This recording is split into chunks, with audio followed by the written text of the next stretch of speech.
RSS നിയന്ത്രണത്തിലുള്ള Palakkad മൂത്താംതറയിലെ Vyasavidyapeetham school കോമ്പൗണ്ടിൽ നിന്ന് മാരക സ്ഫോടക വസ്തു കണ്ടെത്തിയ കേസിൽ നിർണായക വഴിത്തിരിവ്. പാലക്കാട് കല്ലേക്കാട് പൊടിപ്പാറയിൽ സുരേഷ് എന്നയാളുടെ വീട്ടിൽ നിന്ന് കൂടുതൽ സ്ഫോടക വസ്തുക്കൾ പിടികൂടിയെന്ന് പോലീസ്. സുരേഷ് RSS BJP പ്രവർത്തകനാണെന്ന് CPM-ഉം കോൺഗ്രസും ആരോപിക്കുന്നു. തങ്ങളുമായി ബന്ധമില്ലെന്ന് BJP. ഓഗസ്റ്റ് 20 വൈകിട്ടാണ് RSS നിയന്ത്രണത്തിലുള്ള പാലക്കാട് വ്യാസവിദ്യാപീഠം സ്കൂൾ പരിസരത്ത് പൊട്ടിത്തെറിയുണ്ടായത്. 10 വയസ്സുകാരനും വയോധികയ്ക്കും പരിക്കേറ്റു.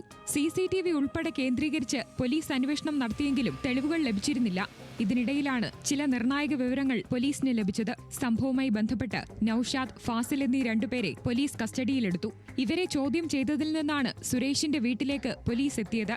വീട്ടിൽ നടത്തിയ പരിശോധനയിൽ 24 ഇലക്ട്രിക് ഡിറ്റനേറ്ററും 12 സ്ഫോടക വസ്തുക്കളും കണ്ടെത്തി.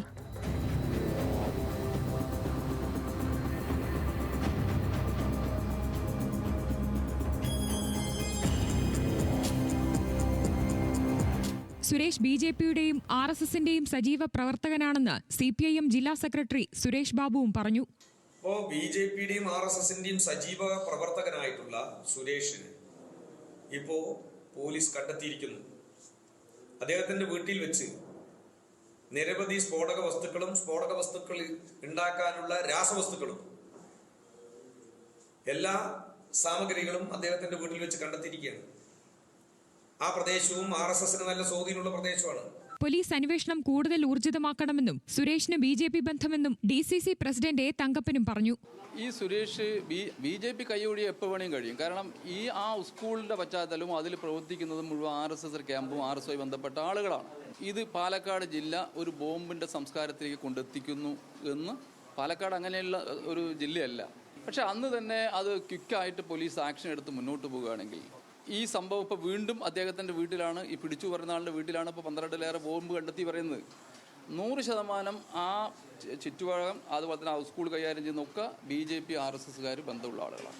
അതുകൊണ്ട് തന്നെ അവർ തന്നെയാണ്. സുരേഷ് BJP പ്രവർത്തകനാണെന്ന് പോലീസും സ്ഥിരീകരിക്കുന്നു. അതേസമയം ആരോപണം അടിസ്ഥാനരഹിതമാണെന്നും സുരേഷിന് BJP-യും RSS-ഉമായും യാതൊരു ബന്ധവുമില്ലെന്ന് BJP സംസ്ഥാന വൈസ് പ്രസിഡന്റ് C. കൃഷ്ണകുമാറും പറഞ്ഞു.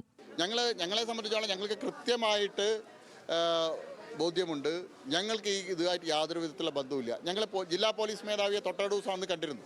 ജില്ലാ പോലീസ് മേധാവിയോട് ഞങ്ങൾ ആവശ്യപ്പെട്ടിരുന്നു കൃത്യമായിട്ടുള്ള അന്വേഷണം നടക്കണം, യഥാർത്ഥ പ്രതികളെയും ഇതിന് പിന്നിലുള്ള ഗൂഢാലോചനയും പുറത്തു കൊണ്ടുവരണം. അന്വേഷണവുമായി ബന്ധപ്പെട്ട് പോലീസിന് ചില നിർണായക വിവരങ്ങൾ കൂടി ലഭിച്ചിട്ടുണ്ടെന്നാണ് വിവരം. കസ്റ്റഡിയിലുള്ളവരെ വിശദമായി ചോദ്യം ചെയ്യുമെന്ന് പോലീസ് അറിയിച്ചു. ന്യൂസ് മലയാളം, പാലക്കാട്.